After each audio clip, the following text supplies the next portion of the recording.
एक आदमी ये कहे कि अंबिया जो है ना अस्तगफिरुल्लाह माअज़ल्लाह वो अपना पेशाब रोकने पे कादिर नहीं है। मुफ्ती साहब वो ये कहे कि सहाबा जो है ना वो लोंडे लपाड़े, वो ये कहे ऑन द रिकॉर्ड के अबू हनीफा कुत्ता है, वो ये कहे कि इमाम कदूरी कुत्ता है, कुत्ती के बच्चे को कहते हैं कि इमाम कदूरी, वो ये कहे कि अब्दुल कादिर जीलानी माअज़ल्लाह सुम्मा माअज़ल्लाह। आप ये बातें क्यों कर रहे हैं?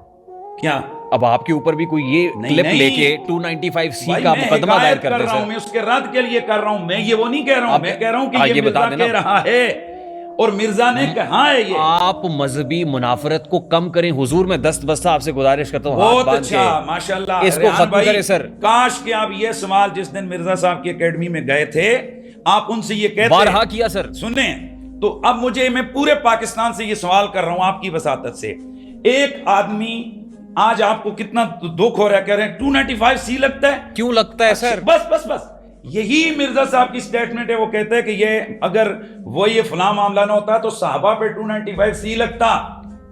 फिर वो यही कहते हैं कि माज़अल्लाह लाहौर दाता साहब को उसने गुस्ताखे रसूल करार दिया, उसने मोइनुद्दीन चिश्ती अजमेरी, इतने करोड़ों वलियों, करोड़ों लोगों के दिलों की धड़कन, इतने अल्लाह के बड़े वली, उनको गुस्ताखे रसूल करार दिया और एक दफा नहीं। ये हमारे यहाँ ही क्यों है सर? ये हमारे यहाँ ही क्यों? ये सऊदी अरब में क्यों नहीं हो रहा सर? बात अब फेर गए ना, बात अब फेर गए। नहीं, मेरा सवाल बड़ा सादा है सर कि ये मिर्जा, जो मिर्जा दाता साहब को गुस्ताखे रसूल कह सकता है, जो मिर्जा जेलमी हजरत मोइनुद्दीन चिश्ती अजमेरी को गुस्ताखे रसूल कह रहा है, सहाबा किराम को गुस्ताखे रसूल कह रहा है, वो मिर्जा कह रहा है कि मेरे नबी सा है ही कोई नहीं, नहीं वो कहता है मेरे नबी सा है ही कोई नहीं। ये मेरे ख्याल में अब आप हुजूर दाता देखिए फैसला कर सकते हैं कि भाई ये मेरे नबी सा है ही कोई नहीं कहकर अल्लाह के नबी की तौहीन करे, सहाबा को लोंडा लपाड़ा कहे, सहाबा को कोड़ा कहे, जानवर कहे, और उसके खिलाफ हम ये भी है जी कि हम ना मारा मारी करें, ना कुछ कानून हाथ में लें,